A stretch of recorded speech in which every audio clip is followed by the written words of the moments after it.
Hello बच्चों, स्वागत है आपका मेरे यूट्यूब चैनल पे। आज हम शिक्षा निदेशालय द्वारा दी गई क्लास 7 के वर्कशीट 16 डिस्कस करेंगे, जिसका सब्जेक्ट है गणित और डेट इस वर्कशीट की 19 नवंबर 2020। यहाँ पर बच्चों आप अपना नाम लिखेंगे। यहाँ पर आप अपने विषय अध्यापक का नाम लिखेंगे, यानी कि जो आपको मैथ्स पढ़ाता है आप उसका नाम लिखेंगे। तो स्टार्ट करने से पहले वर्कशीट को आप जल्दी से मेरे YouTube channel Rishabh computer classes को सब्सक्राइब कर दीजिए बच्चों, ताकि जब भी मैं नई वीडियो डालूँ उसका नोटिफिकेशन आपको तभी के तभी मिल जाए। तो देखते हैं आज की वर्कशीट। आज की वर्कशीट में हम पढ़ेंगे प्रायोगिक ज्योमेट्री त्रिभुज की रचना। तो आज हम त्रिभुज की रचना के बारे में सीखेंगे।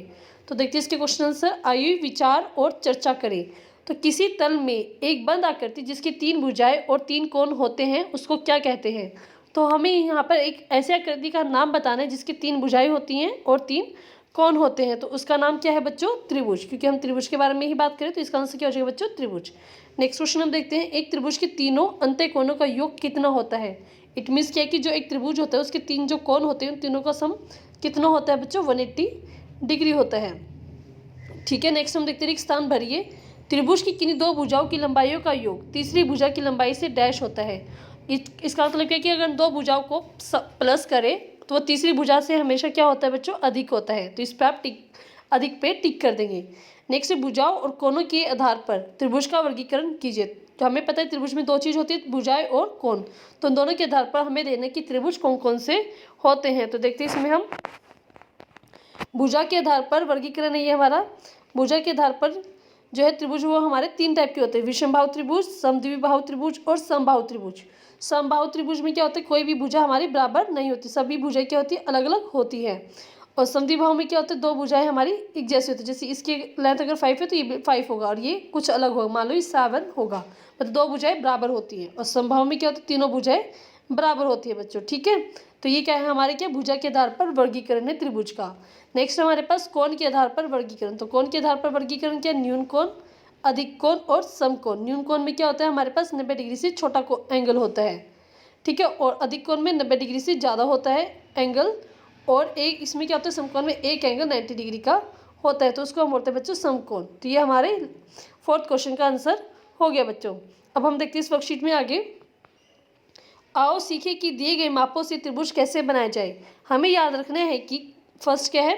कोई 3 भाग ज्ञात होने पर एक त्रिभुज को विशिष्ट रूप से निर्धारित किया जा सकता है। तो इसमें ये बताइए, अगर आपको कोई त्रिभुज बनाना है तो उसके लिए आपको कोई भी 3 चीज़ पता होनी चाहिए। वो देखते कौन कौन सी 3 चीज़ अभी आपको बताएंगे हम। तो माप के निम्नलिखित सेटों में से किसी एक को दिए जाने पर त्रिभुज की रचना की जा सकती है।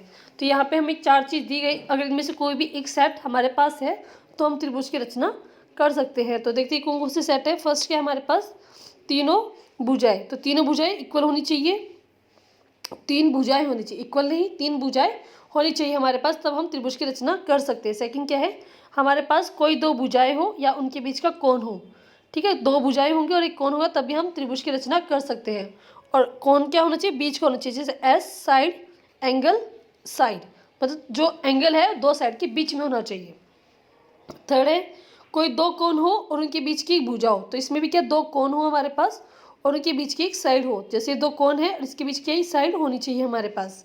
नेक्स्ट क्या? समकोण त्रिभुज में कर्ण तथा एक भुजा हो हमारे पास। समकोण त्रिभुज में क्या है?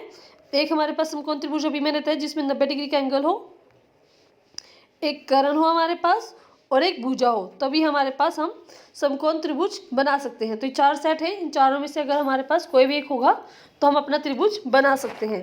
तो दिए गए माप के साथ एक त्रिभुज की रचना करने से हमें पहले एक रफ स्केच बनाना चाहिए। तो हम सबसे पहले क्या बनाते हैं? Rough sketch. तो देखते हैं हमारे पास फर्स्ट क्वेश्चन क्या है इसमें। आइए उसको उदाहरणों की मदद से सीखते हैं। तो फर्स्ट क्वेश्चन क्या है? जब तीनों भुजाओं की लंबाई ज्ञात हो। तो फर्स्ट हम क्या करें? जिसमें हमारे पास 3 साइड दी हो। साइड को क्या कहते हैं? Side side side. तो तीनों ये क्या है? तीनों साइड है। तो उदाहरण 1 है, एक त्रिभुज एबीसी की रचना कीजिए जिसमें ए बी 5 है, बीसी 6 सेंटीमीटर और सी 7 सेंटीमीटर दिया हो। तो इसका हमें बनाने के लिए हम क्या करेंगे? सबसे पहले एक रफ स्केच बना देंगे। हमने क्या लिया? पहले 6 सेंटीमीटर नीचे लिया, उसके बाद हमने 5 लिया और यहाँ पे हमने 7 लिया। तो इसको हम देखते हैं हमने कैसे लिया ये। पहले हमने सिर्फ रफ स्केच बनाया, इसको हमने त्रिभुज बना दिया है। तो सबसे पहले हमने क्या लिया यहाँ पे? अब हम क्या कर रहे हैं? इसको फेयर में कर रहे हैं। तो पहले हमने क्या लिया? 6 सेंटीमीटर की एक लाइन ली, उसका नाम हमने दिया BC। ठीक है, BC दिया, तो ये BC हो गया हमारे पास 6 सेंटीमीटर। उसके बाद हमने क्या किया? यहाँ पे 6 सेंटीमीटर लंबाई का एक रेखाखंड बी सी खींचिए। फिर उसके बाद चरण 3, बिंदु बी से बिंदु ए 5 सेंटीमीटर की दूरी पर है, अतः बी को केंद्र मानकर 5 सेंटीमीटर त्रिज्या लेकर एक चाप बनाइए। अब आप क्या करेंगे, जैसे कि हमने यहाँ पे लिया बी सी, अब बी सी पे आर्क रख के बी के पर मतलब प्रकार रखकर आप क्या करेंगे 5 सेंटीमीटर की एक आर्क लगा देंगे। ठीक है, और वैसे अब आप क्या करेंगे सी पर रखकर 7 सेंटीमीटर की आर्क लगा देंगे, क्योंकि 6 है तो ये 5 हो गया। वैसे आप सी पर रखकर 7 सेंटीमीटर की आर्क लगा दी, जहाँ पे कट करेंगे वो आपका पॉइंट ए हो जाएगा। मैं दोबारा से बता देती हूँ आपको। आप क्या करेंगे, पहले 6 सेंटीमीटर का एक बी सी लेंगे, फिर आप बी पे रखकर 5 सेंटीमीटर की एक आर्क लगा देंगे। इस तरह आपकी एक आर्क लग जाएगी। फिर आप सी पर रखकर 7 सेंटीमीटर आप खोलेंगे अपने प्रकार को और एक आर्क ऐसे लगा देंगे। फिर जहाँ पे कट करें इसको हम नाम देंगे ए, और ए को बी से मिला देंगे और ए को सी से मिला देंगे, तो इसका नाम हम देंगे 5 सेंटीमीटर, इसको देंगे हम 7 सेंटीमीटर। तो इस प्रकार हमारा त्रिभुज बन जाएगा बच्चों। ठीक है, तो ये इसने एक्सप्लेन किया है 5, 6, 7 और 6। तो ये हमने यहाँ पे कर दिया, जहाँ पर प्रतिच्छेद करें वो उसका नाम हमने दिया ए। इस प्रकार हम ए बी और ए सी को जोड़े और ए बी सी हमारा तैयार है। अब हम देखते हैं इस वर्कशीट का सेकंड क्वेश्चन। उदाहरण है हमारा, जब कोई दो भुजाएं, अब हमें क्या दो भुजाएं दी गई और उनके बीच का एक कोण दिया गया है, उसको हम बोलते हैं S S S A S, मतलब दो साइड है और उसके बीच का एक एंगल दिया है, तो उसको बोलते हैं एस ए एस कसौटी। तो देखते हैं इसमें उदाहरण 2 है हमारे पास, एक त्रिभुज पी क्यू आर की रचना कीजिए जब दिया गया है कि पी क्यू 3 सेंटीमीटर है, क्यू आर 5.5 है और एंगल जो इनके बीच का वो 60 सेंटीमीटर है। तो यहाँ पे हम क्या ले रहे हैं, पहले 5.5 ले रहे क्योंकि 5.5 क्या थोड़ी बड़ी साइड है। तो हमने क्या लिया, पहले इसका रफ स्केच बनाया, 5.5 लिया, उस पर हमने 60 डिग्री का एंगल बनाया और यहाँ पे क्या क्यू, यहाँ पे दोनों में क्यू कॉमन है ना, तो क्यू से हमने क्या लिखा, क्यू से हमने पी क्यू बनाना है। तो हमने 3 सेंटीमीटर की यहाँ पे काट के जहाँ पे कट कर जाएगा इस एंगल को, उसको हम यहाँ पे आर से मिला देंगे। ठीक है बच्चों, ये अब हमने इसका रफ स्केच बना लिया। अब हम इसको आगे करते हैं, अच्छे से समझाती हूँ मैं आपको। तो इसमें पहले क्या किया, सबसे पहले आप 5.5 की आर्क मतलब 5.5 की रेखाखंड लेंगे, या आपने 5.5 की रेखाखंड लिया, इसका नाम आपने क्यू और आर दिया। फिर आप क्या करेंगे, हमें क्यू पे पी क्यू आर हमें एंगल दिया 60, तो क्यू पे आप कितना बनाएंगे, आप एंगल 60 बनाएंगे। तो 60 एंगल ऐसे ही बनता है, आप प्रकार कैसे बनाएंगे, तो 60 को इसको आप आगे बढ़ा देंगे। तो अब हमें पता है कि हमारे पास पी क्यू कितना है 3 सेंटीमीटर, तो आप क्यू पे रखकर 3 सेंटीमीटर मेज़र करके यहाँ पे आप इसको काट देंगे। मान लो कि ये आपका यहाँ पे कर गया, तो इसको नाम हम देंगे पी और पी पॉइंट को हम आर से मिला देंगे। तो इस प्रकार हमारा जो है एंगल पी क्यू आर बन जाएगा। इसको आप लिखिए 3 सेंटीमीटर और इसको आप लिखिए 5.5 सेंटीमीटर। तो हमारा त्रिभुज पी क्यू आर तैयार है। तो ये जो सब लिखा है ये सभी यही है जो मैंने आपको एक्सप्लेन किया, आप पढ़ लेना।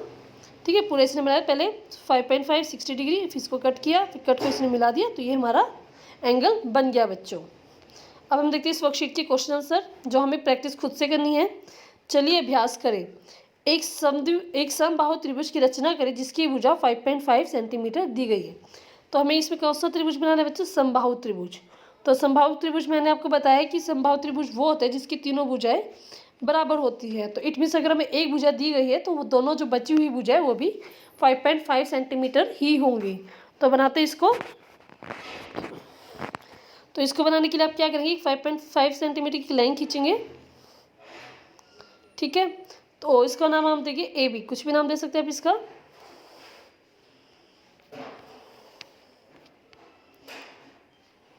नाम हम अपनी तरफ से कुछ भी दे सकते हैं क्योंकि इसमें यहाँ पे दिया नहीं गया है। तो हमने पी क्यू, यहाँ पे हमने नाम दिया पी क्यू 5.5 और जो दूसरी साइड है वो भी 5.5 होगी। तो पी पे रख के हम 5.5 प्रकार खोल के इसकी एक आर्क लगा देंगे। वैसे हम क्यू पे खोल के 5.5 हमारा खुला हुआ था, तो दूसरे यहाँ से क्यू पे रख के भी हम एक और आर्क लगा देंगे।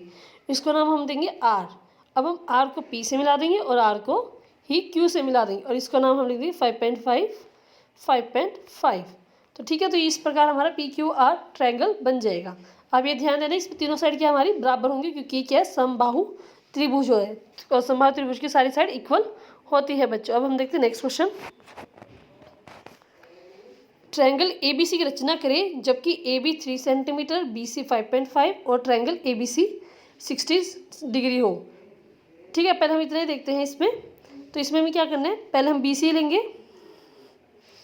पहले आप बी सी एक साइड लीजिए, इसकी लेंथ कितनी है हमारे पास 5 और 5 बी पे हमें कितना एंगल बनाना है बच्चों 60। तो आप 60 का एंगल बनाएंगे यहाँ पे, पहला कट मारेंगे तो पहले कट पे क्या हो जाता है हमारा 60 का एंगल बन जाता है।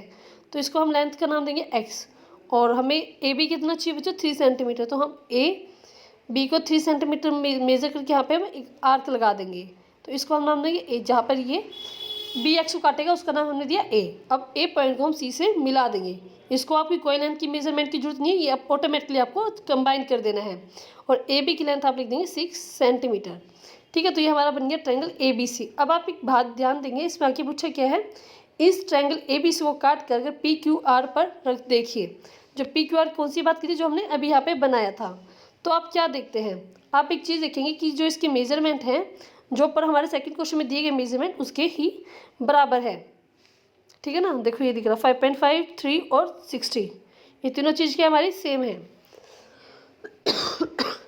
ठीक है ना, तो इसने क्या कहा, अगर हम ए बी सी को काट कर पी क्यू आर पर रखते हैं तो आप क्या देखेंगे, लिखिए। तो हम बताते हैं इसमें हम क्या देखेंगे, हम देखते हैं कि ट्रायंगल ए बी सी जो ट्रायंगल पी क्यू आर को पूरी तरह से ढक लेगी। तो ट्रायंगल क्या है, A B C P Q R को पूरी तरह से ढक लेगा।